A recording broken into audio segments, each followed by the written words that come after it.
बिस्मिल्लाहिर्रहमानिर्रहीम। अस्सलाम वालेकुम।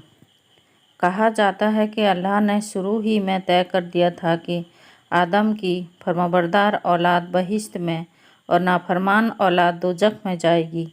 अगर सबको जन्नत ही में रखना होता तो दोजख कैसे भरी जाती और आमाल का हिसाब किताब ही क्यों होता।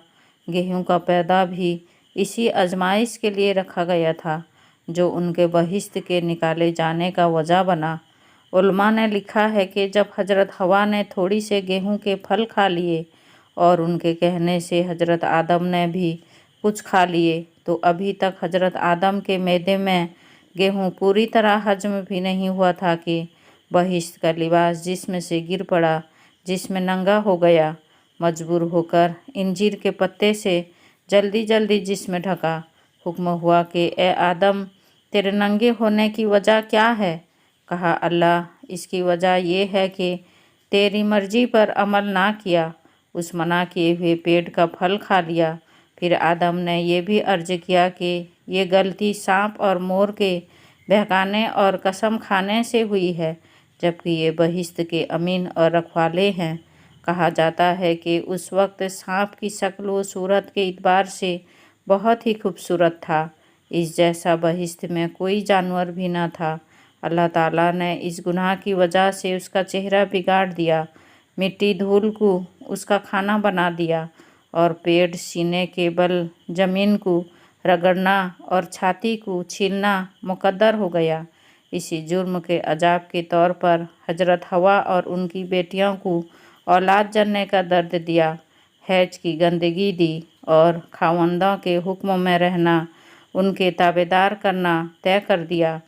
मोर को भी सज़ा मिली, उसकी भी शक्ल बदल गई, चुनांचे पाँव तो बदसूरती के लिए मशहूर ही है। फिर हुक्म हुआ कि सबके सब बहिश्त से निकलो और ज़मीन पर उतरो और आपस में एक दूसरे के दुश्मन बने रहो।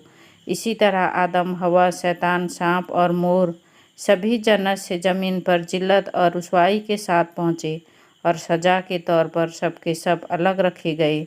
रिवायत में है कि हजरत आदम सरांदीप में, हजरत हवा सद्दा में, शैतान सिस्तान में, सांप अस्फान में और मोर काबुल में उतारा गया।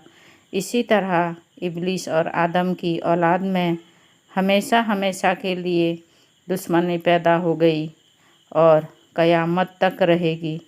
इस वाक़े के बाद हजरत आदम ने 40 दिन तक ना खाना खाया, ना पानी पिया।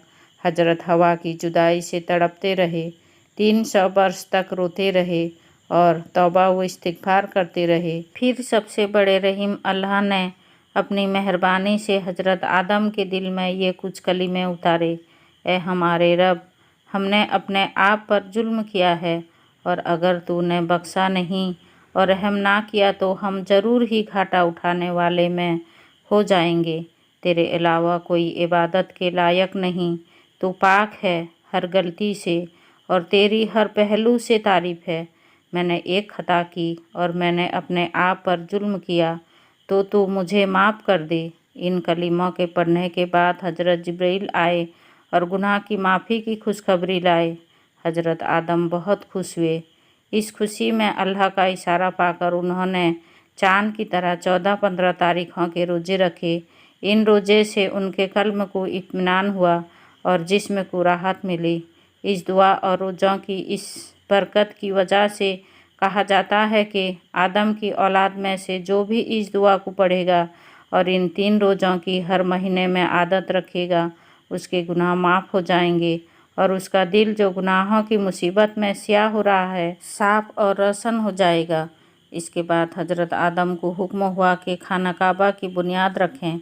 हजरत आदम ने जिब्रील की तालीम से और फरिश्तों की मदद से काबे की बुनियाद रखी और हजर अस्वद को, जिसे वो अपने साथ बहिश्त से लाए थे और उसमें अहदनामा और कौल व करार रोज़े अलस्ते का खुदा ने रखा था, काबे में एक तरफ जमाया।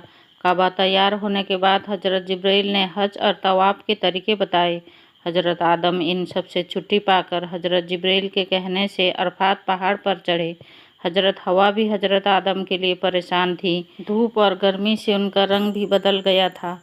دونوں ایک دوسرے کو نہ پہچان سکے۔ حضرت جبرائیل نے ایک دوسرے کو پہچانایا، دونوں کو ملنا ہوا، پھر دونوں اللہ کی مرضی کے مطابق سراندیپ کو آئے، حضرت اور لکڑی پہنچائی، کھیتی کرنا سکھایا، 2 بیل بھیجا اور دونوں محنت، مشقت اور سکون کے ساتھ روٹی کھانے کمانے لگے۔